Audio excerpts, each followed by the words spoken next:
Bonne nouvelle, j'ai un agent secret perso.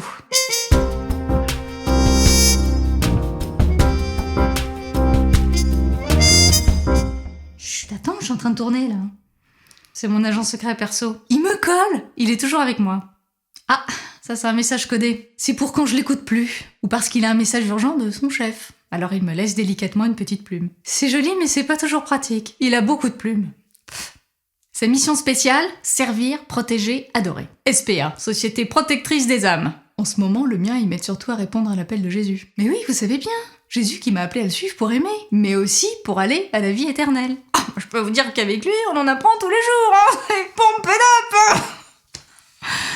Voilà. Ah, c'est super, ouais. Sauf que la vie éternelle, quand j'ai tapé la destination sur mon GPS, ça a pas marché, hein. J'ai fini au Mureau, dans le 78. On m'a proposé une assurance frais d'obsèques en cas de décès. J'avais pas prévu de mourir tout de suite, moi. Et c'est là que j'ai reçu une première plume. Quand je l'ai ramassée, j'ai compris que j'arriverais pas toute seule. Et quand j'ai levé les yeux, j'ai vu un ange dessiné sur le mur. Je vous vois venir. Oui, c'est juste une coïncidence. Faut pas commencer à avoir des signes partout, hein. Ouh là là. Oui, enfin, en l'occurrence, j'étais dans la paix et j'ai aussi entendu une voix. N'aie pas peur, reviens. Je ne suis pas folle. Il m'a décodé le message de sa plume au creux de l'oreille. La vie éternelle n'est pas une destination, mais une éternelle communication de Dieu à l'âme qui le contemple. Un ange passe. Comme j'ai failli tomber dans les pommes, c'est là que j'ai découvert le travail de la SPA. Il y en a un qui a enlevé la pierre sur laquelle j'allais me fracasser, un qui a sauvé mon téléphone du caniveau, un qui m'a donné le courage de me relever, un qui m'a fait rire, me demandez pas comment, il a dû me chatouiller avec une petite plume, je sais pas. Un qui m'a fait penser à remercier Dieu, sans compter mon agent secret perso, qui a tout coordonné et qui s'est enfin présenté. Gardien. Ange gardien. Ah bah faut voir l'arsenal, hein. Rien ne leur résiste. Si tant est qu'on fasse attention aux plumes sur notre chemin, bien sûr. Je précise que les plumes sont une métaphore. Ça peut être une bonne idée, un signe ou une joie soudaine. Ne ramassez pas les plumes de pigeons sur votre chemin. Ça n'a rien à voir. Les anges contemplent Dieu et nous inspirent pour qu'on puisse faire pareil. Oui, c'est un peu les premiers influenceurs.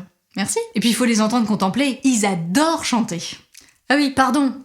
Ils n'adorent que Dieu, bien sûr. Mais souvent en chantant. Alléluia. Pardon. Oh. Par contre, si vous entendez des voix et que ça chante faux, c'est pas des anges. Mettez des boules qui est ou consultez. Bon, je vais m'arrêter là parce que pour annoncer la bonne nouvelle, c'est quand même eux les patrons. Hein. Saint Gabriel dans l'Évangile, qui annonce à Marie la grossesse de Jésus. Saint Michel dans l'Apocalypse, qui terrasse le dragon. Saint Raphaël qui guérit corps et âme. Je sais pas si vous voyez le niveau. Bon là évidemment, c'est des agents très spéciaux. Après, il y a les agents secrets perso. D'ailleurs, j'ai envoyé le mien parler au vôtre. Si, c'est possible. Vous pouvez le faire aussi. Et puis il y a les petits anges de tout ce qui est bon et bien. Le petit ange de la joie, le petit ange de la force, petit ange de la mémoire, petit ange de l'humour, petit ange de la bonne idée, petit ange, etc. Bref, la prochaine fois que tu es perdu sur ton chemin, prends une plume. C'est toujours une métaphore. Alléluia, Alléluia.